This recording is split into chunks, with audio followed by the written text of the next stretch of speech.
Hey, welcome back to the shop. My name is Eric, and I thought today we would talk about dealing with customers and where you have to draw that fine line and stuff. So, what is it when it comes to dealing with customers? Like one of the biggest things you want to avoid is telling a customer that you can get their unit in and out quickly and then have it sit here for a long time. In the same token, the worst thing you can do to a customer is lie to them. 99% of your customers will respect and can understand if you're being truthful with them. My grandfather always told me, he said, if you tell a lie, then you got to tell another lie to cover that lie up. Then you got to tell another lie to cover up that lie. And next thing you know, instead of dealing with it right there and doing what needed to be done, you continue to lie until now it's blown out of proportion. And what do I mean by blown out of proportion? If you ever lie to a customer, they will be your worst advertising and the best for every other shop in the area. I'm telling you right now. The old adage of good news travels slow, but bad news is lightning speed. So when you're dealing with a customer, I know you want to make them happy. See, I remember when I had, basically it was a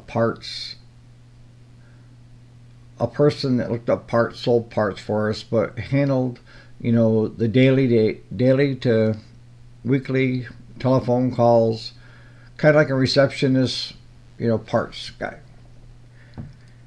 And she never wanted anyone to feel bad. And what she would do is she would promise customers stuff that we could not deliver on. And then the customer would become irate with our shop. Well, she told me this. Well, she told me that. Well, I'm sorry, and I pulled her aside numerous times. And she's one of the nicest people you'd ever meet. But she was people a people pleaser. She took it so negative if somebody said anything a little bit bad. When I asked her, confronted her about this with a customer, started crying. I'm like, oh. We end up having to let her go because my shop was taking a hit for everything that she was promising our customers over the phone or when she was standing here behind the parts counter. You can't lie to a customer. Now, we've had numerous customers come here and ask, how long would it take for you to get our lawnmower checked out and through your service bay? And I usually tell them, get it here, let me get a look at it, and I can tell you what it is. And if the parts aren't back ordered, we should be able to spin it in, spin it out. And that's one of the things that I've prided ourselves here at our shop is the ability to get stuff in and out quickly. Because if you're sitting on a lot of stuff, that means you're not making money on it. So you need to keep pushing stuff out the door in order to bring in money to keep the shop afloat. And I told that individual, which I've had it happen umpteen times, and I said, can you get it to me? And they said, well, it's over at this other shop and it's been there for 5 months and they haven't even touched it yet. What? That's what I mean about, I understood the other shop in a way because they were taking care of their customers first. In other words, if you didn't buy that unit from them, if somebody that had bought a unit from them called and tried to get their piece of equipment in, they got pushed ahead of you. And honestly, that's not the right way to do business, because the better way is to tell them you don't have time than it is to just keep putting them off. And I've talked about that in the video of first in, first out. That means that first unit that's in should be the first one to go back out, unless it's on back orders of parts or you're waiting on parts for a day or two.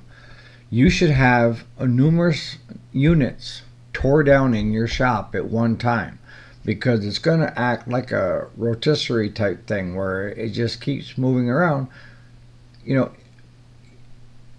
Get this tore apart, order the parts. Get this tore apart, order the parts. But when it comes to just service, and that's just, oil changes, spark plugs, fuel filters, stuff like that, you should have that stocked. You should know what the fast moving parts are in your repair shop by now. And that's oil filters, fuel line, air filters, spark plugs, carry all the common ones. And that way you can get in and out a unit in a hurry. What takes us the longest on a service is waiting for the oil to drain out. Seriously, when we pull the oil plug to let it drain, we've got the plugs changed. We've got a fuel filter installed. We've checked the air filter. If the air filter's okay, blow it out. If not, replace it. And once the oil stops, put the plug back in, change the oil filter out, put in fresh oil, start it up, check your belts, check your decks, all that. We jack it up, grind the blades to sharpen them if they need sharpening, and out they go. Hour and a half is what they get built, depending on whether it was a push mower, rider, and so forth. Your customers will respect you more by being honest and getting the stuff in and out. We have so many of our customers call us the hidden gem because we don't advertise a lot. Our advertising comes from past customers that are out there saying good things about us. Do I have customers that weren't too happy with us? Absolutely. You cannot run a shop and have please 100% of the people all the time. You can please some of the people 100%, but not all the people. And that sometimes it's where if you have good cop, bad cop type thing. Now I'm called the smoother over. I tend to see is I keep my voice low. I don't want anybody excited. I don't want any shouting matches and stuff like that. But if we confront a customer that no matter what I say, they aren't willing to listen, then my head mechanic, which is also my best friend, will step out and say, and he'll meet them at their own level of intensity. And it usually shuts them right down. And then they apologize. But that's rare, that I can't handle a customer. He accuses me of being too soft on people. No, I just treat people the way I would hope somebody would treat me if I were in the same situation on the other side of the counter. And that's the way I've approached my business model is,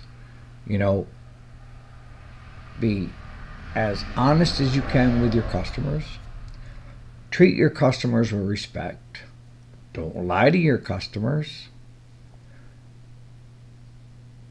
And if one of the things that I tell my customers, because the biggest concern most customers have is how much is this going to cost?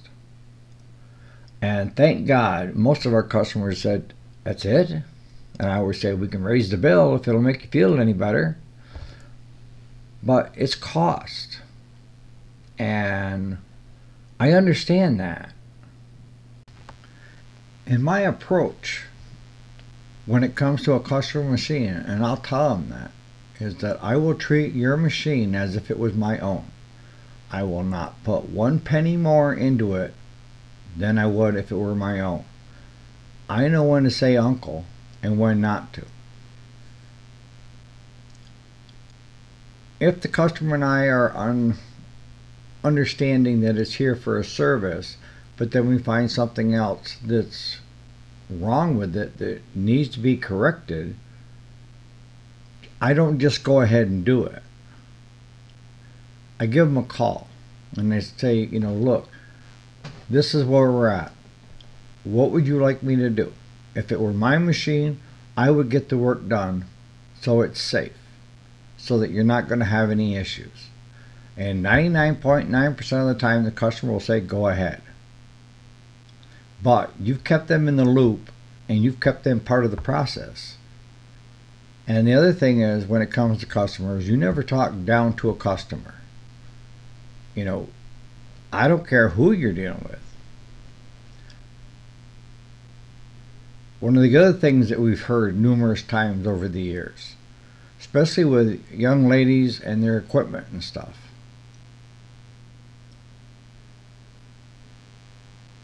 you need to know how to talk in layman's terms. Don't try getting all technical on it. And don't try talking down. Try to get on their level of what they can understand. This thingamabob, this, and this is where we're at.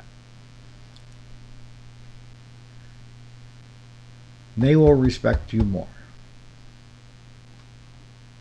And when it comes to customers, as I'm finishing up this video here, is learn to do some pro bono work. You're saying, what? You do something for free? Look, what comes around goes around. And what I've found is, if I can help people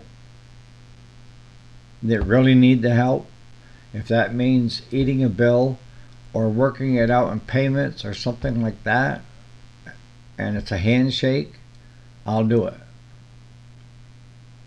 And I would hope, if I were on hard times, that someone would be willing to put faith in me that I would make sure the bill got paid in the end, or be very gracious for what somebody's done for me. So I hope this has helped some of you guys, especially you new guys that are getting into business.